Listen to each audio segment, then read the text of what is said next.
il faut que nit ñi wax dëgg. nañu bàyyi li ñu nekkee ils sont en train de brûler ce pays. et puis regarde pire les jeunes qui ont été arrêtés on leur demande ban groupe ethnique ngeen bokk mais loolu yëfu nit la Sénégal kañ lañ daan laaj nit ban groupe ethnique nga bokk. Macky Sall ak nguuram ils sont en train de brûler. c'est là où se trouve le danger le fait que ñu bëgg a ethniciser cette affaire. mais kan moo ko bëgg a def kan moo bëgg a ethniciser ça mais c'est l'État quand la police pose des questions fan ban groupe ethnique nga bokk qui pose ces questions là si ce n'est le parquet ñoom la di ñoom ñooy poser ces questions là ça veut dire que man ci nguuru Macky Sall laa gisee cette division là la cohésion sociale laal nañ ko côté bu ne këru diine këru nangam ba dem ba bugg ñu wax ay waxu maintenant groupe ethnique mais c'est grave Sénégal am ay différence de classe sociale yu énorme les riches di gën a riche les pauvres di gën a pauvre classe bi ci digg bi nga xam ne suñu maas gi ca lañ bokkoon ñu éliminer ko. parce que politique bi mu def moo baaxul dafa ñuy désabusé Macky est en train de nous presser di ñu noot suñu démocratie bi moom la jël nasaxal ko et bu ñu toogee barki papa mon père ci li ñu jëm mooy royaume ci royaume la ñu jëm sa dynastie là daf ko gëm et il va nous imposer sa dynastie on va vivre sous une xoolal waxtuma la dictature mais royaume la le roi Macky lañ koy wooye bientôt parce que loolu la gëm c'est ça qu'il prône du ma am opposant du ma am nangam damay mattu man faale ma lu xonk damay dóore damay kii man guerrier la c'est loolu rek mooy discours am Macky nekkal guerrier ci mbéyum ceeb mi nit ñi lekk Macky doonal guerrier ci njàng mi élèves yi jàng doonal guerrier ci pàcc mi waaye doonal guerrier en face Macron waay Macky bu doonal guerrier en face Macron ñu ñëppay kontaan tàccu foofu lañ bëgg mu doon guerrier. mais Macron li si yoonam si histoire. non ci li xew ci réew mi yëpp. ah bon li Sénégal li Sénégal ñàkk yëpp les contrats suñu dëkk bi ñu moom suñu franc CFA bi suñu yeneen ak yeneen dans le sens là foofu laay waxee les multinationales les nangam na wane foofu guerrier ñun foofu lañ soxla guerrier du ay damay dóor peuple bii ku manifester faale ma la takkal lu xonk nangam loolu dañ ci soxla guerrier. guerrier ci loolu lañ ko soxla. voilà Thiat nga avancé ba tey si plainte contre X bi ñu bëri am si aussi benn lecture. jàpp ne carrément si la thèse du viol contre Ousmane Sonko c'est pas avéré dañ ko bëgg rek teg yeneen daan yu mel ni comme moo nekk appel à l'insurrection trouble à l'ordre public wala sax yàq loo xam ne moom li état bu Sénégal la te gis nañ aussi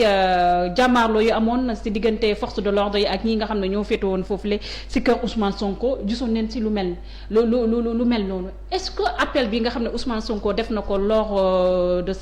cette conférence de presse bi nga xam ne amaloon na ko keroog pour se laver à grande eau mu ni koo toppee yii nga xam ne énuméré naa ko parce que ñu bëri dañoo jàpp ne kii di le leader de PASTEF moom moo wax de pour les jeunes ñu jóg xeex. waaw léegi génneel ma moo Ousmane Sonko waxee ne leen dem na ngeen taal dëkk bi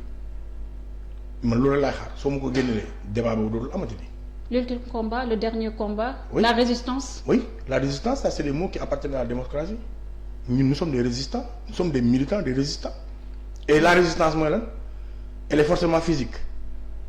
La résistance, elle peut être d'idées. Mais un combat mortel, quand tu dis que c'est un combat mortel. Oui, non, ultime combat. Combat mortel. C'est interprétation là. Non, ce sont les mots de Ousmane Sonko. Mais après tu l'as interprété. Moi je suis juste la journaliste. Je dis. Je pose juste combat mortel. Combat mortel, bien sûr. Parce que c'est la fin de son parti qui est en jeu. C'est la fin de son parti qui est en jeu. C'est sa tête qui est en jeu. Effectivement, c'est un combat mortel. C'est là où se trouve le problème. Non. Dès l'instant que c'est sa tête qui est en jeu, pourquoi inciter d'autres personnes? Je suis désolé. Loolu analyse ku mu neex la. Loolu compréhension wu ku mu neex la. Su ma neexee ma ne man sama survie lay dund lay sama last phase lay sama li ma desee man moom laa yor nii kon sama xeex la tekkil combat ci olof combat def ko olof tekki ko olof mooy lan xeex wax ma waaw wala déet non bu dee combat boo ko tekkee ci olof mooy tekki xeex kon bu waxee xeex amul problème chaque jour ñoom nañ jóg taxaw xeex kenn mësu la cee condamné kenn mësu ci condamné kenn mais boo nee combat ñu ne combat la wax combat mooy xeex façon bu ne la est-ce que nekkul ne là où se trouve le problème parce que au-delà de Sonko gis nañ aussi kii nga xam ne mooy président Macky Sall jamono ba mu nekkee ci opposition mu tenir aussi genre discours yooyu c'était en 2011 donc tey jii nga xam ne Macky waxoon na carrément pour que les jeunes ñu wàcc marcher vers le palais. yaa ngi comprendre moo nekk rek. jàmmaarloo bu buggee toog palais dañuy dem fekk ko palais génne ko. voilà waaw loolu la waxoon naa ko voilà. donc tey jii la même chose est en train de se répéter avec Ousmane Sonko ñu gis ne aussi avec ces lots de violence yi nga xam ne amoon keroog bee passé tey est-ce que jotul les politiciens wala ñi nga xam ne yéen a féetoo ci mouvement société civile yi ngeen amaat beneen discours bu ngeen tenir population ne serait-ce que même sax pour la sérénité aussi du pays aussi. non ki war a tenir discours bu baax ki war a serein ki war a nekk Sénégalais ci jàmm moom mooy Macky. mais Macky loolu la teniroon ba mu nekkee opposition dafa mel ni comme dafa mel ni comme Tchad dafa mel ni comme yéen waa ji bu nekkee opposition lu mu def rek baax na bu nekkee président lu mu def rek da ngeen koy xalab parce que même discours yi Ousmane Sonko tenir mu ne ko reprocher Macky Sall jamono ba mu nekkee opposant aussi taxawal Macky la mu waxoon bi mu nekkee opposition Abdoulaye Wade su bëggee forcer sa 3e candidature on va marcher au palais génne ko fa kooku ba tey wax jooju dafa valable ces mots là dafa valable ba tey d'ailleurs à chaque fois je le lui répète je lui dis Macky si tu veux forcer tey loolu moom loolu lay wax déglu ma ne ko si tu veux forcer ta 3e candidature nous ferons ce que tu nous avais conseillé en 2011 mooy marcher au palais génne la fa kon wax jooju moom amul benn problème dafa valable ba tey wax bi gaaw kay mooy en tant que président de la République ton pays manifeste pacifiquement takk morso bu xonk pour xamal la ne kontaan ngeen leen bu ngeen takkee lu xonk man faalewuma ko kon kooku moom moo bugg violence kooku moom mooy woote insurrection c'est Macky qui a appelé à l'insurrection parce que bu dee interprétation lañ nekk rek man bu ma waxu Macky laa gën a interprété ne mooy insurrection que waxu Ousmane Sonko parce que Ousmane Sonko daf ne combat mortel la boo ko tekkee ci olof mooy xeex bu. parce qu'il n'est plus de l'opposition. lu ma rek xeex la combat moo la buy tekki xeex Macky nag moom daf ne su ngeen di manifester takku lu xonk faalewuma ko ut leen beneen façon yi xeex kon kooku nee na ñun kaay leen ngeen ñëw ci tali bi ma jàmmaarlu ak yéen man boobu laa interprété noonu waxu Sonko bi nee laa ko interprété bii nii laa ko interprété parce que ci interprétation la ñu nekk encore beneen. kan moom mooy cokkaas nit ñi kan moom mooy génne policier di mate nit ñi ak di yuuxoo di nangama nangam c'est Macky bu ay militants Sonko ñëwee rassemblé wu buntu kër Macky buntu kër Sonko mais laisse-les faire galanterie élégance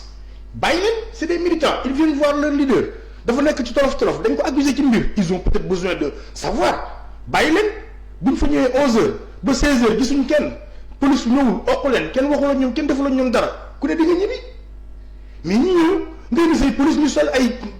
chars de combat dugg ci ay mitrailleurs yore ay affaire mais tu provoques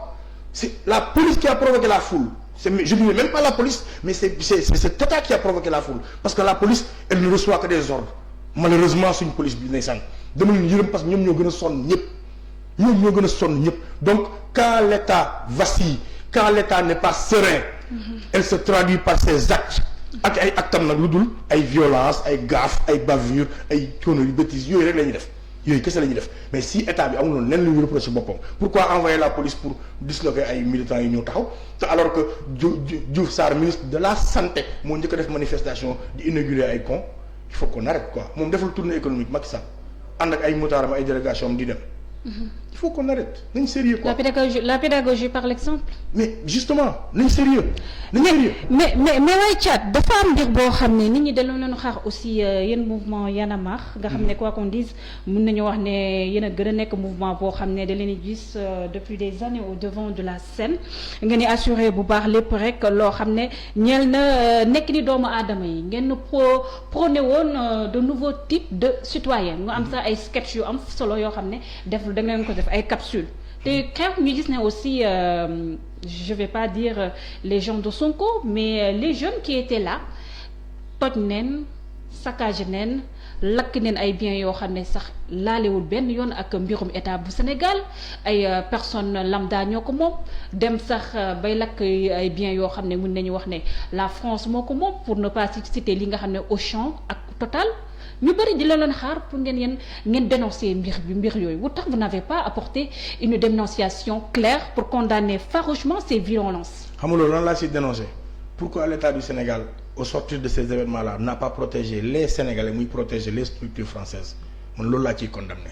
beneen bi mooy les jeunes yu def loolu noonu xaw ma fu ñu bokk mais man ànduma loolu cautionné wu ma loolu je ne cautionne pas la violence côté bu mu munti jógee je ne cautionne pas ñu yàq ay biens yu jàmbur ni ay biens publics. mais est-ce que nekkul ne carrément comme ni ngeen àndee ak seen yeneen mouvement société civile dénoncer lii nga xam ne da ngeen jàpp ne c'est un complot sur la personne de Ousmane Sonko wu tax mbir yi ba mu xewee jógu leen aussi taxaw dénoncer aussi ce qui a été fait par ces jeunes aussi. moom la boo xoolee Aliou Sané wax na ko partout